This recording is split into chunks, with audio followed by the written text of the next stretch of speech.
بسم اللہ الرحمن الرحیم۔ مسئلہ زکوٰۃ کا نصاب۔ شریعت مطہرہ نے زکوٰۃ کا نصاب سونے اور چاندی کے وزن کے اعتبار سے رکھا ہوا ہے۔ اگر کسی کے پاس 7.5 تولہ سونا ہو اور سال گزر جائے تو یہ ایک نصاب ہے، اس پر زکوٰۃ فرض ہے۔ یا کسی کے پاس 52.5 تولہ چاندی ہو اور اس پر سال گزر جائے تو یہ نصاب ہے، اس میں بھی زکوٰۃ واجب ہو جاتی ہے۔ اب آج کل کے حساب سے اگر دیکھا جائے تو لوگوں کے پاس تیسری چیز نقد رقم ہے۔ آج کل کیش بھی ہے، سونا اور چاندی وہ تو ایک نصاب ہے، لیکن لوگ معاملات پیسے کے حساب سے کرتے ہیں تو نقد کیش رقم بھی ہے، اور اسی طرح سامان تجارت پہ اس پہ بھی زکوٰۃ آتی ہے تو وہ بھی موجود ہے۔ تو اب اگر کسی کے پاس صرف سونا ہے تو اس کا نصاب 7.5 تولہ سونا ہے۔ اگر کسی کے پاس صرف چاندی ہے تو اس کا نصاب 52.5 تولہ چاندی ہوگا۔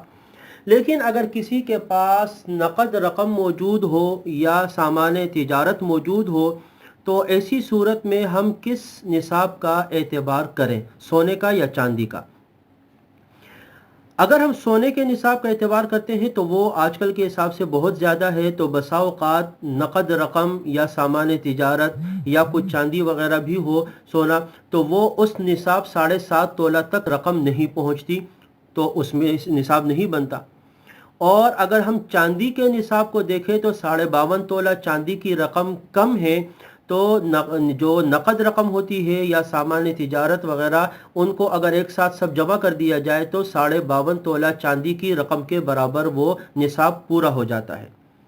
تو ایسی صورت میں چاندی کے نصاب کا اعتبار کرنا چاہیے دو وجہ سے۔ ایک تو اس میں احتیاط کا تقاضا ہے، کیونکہ دونوں نصابوں میں سے ایک نصاب تو پورا ہو رہا ہے، تو اگر ہمارا ایک نصاب پورا ہو رہا ہے تو ایسی صورت میں احتیاط کا تقاضا یہی ہے کہ ہم اس کا اعتبار کرتے ہوئے اپنے مال میں سے 2.5% زکوٰۃ کو ادا کر لیں۔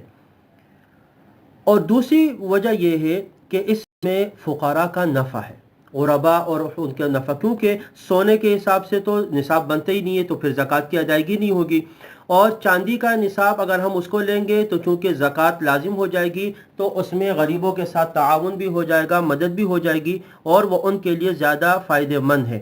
تو اسی لیے معاشرے سے غربت کو ختم کرنا، فقراء کا خیال رکھنا، اس کے لیے چاندی کے نصاب کا اعتبار کیا گیا ہے۔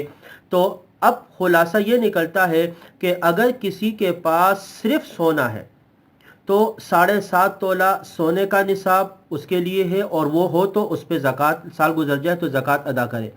اور اگر کسی کے پاس صرف چاندی ہے تو 52.5 تولہ چاندی، اور اگر کسی کے پاس نقد رقم ہے یا مال تجارت ہے تو ایسی صورت میں وہ 52.5 تولہ چاندی کی قیمت نکال کے اور اس کے حساب سے اپنے مال میں سے زکوٰۃ کو ادا کرے گا، اور یہ احتیاط بھی ہے اور فقراء کے لیے فائدہ مند بھی ہے۔ وآخر دعوانا ان الحمد للہ رب العالمین۔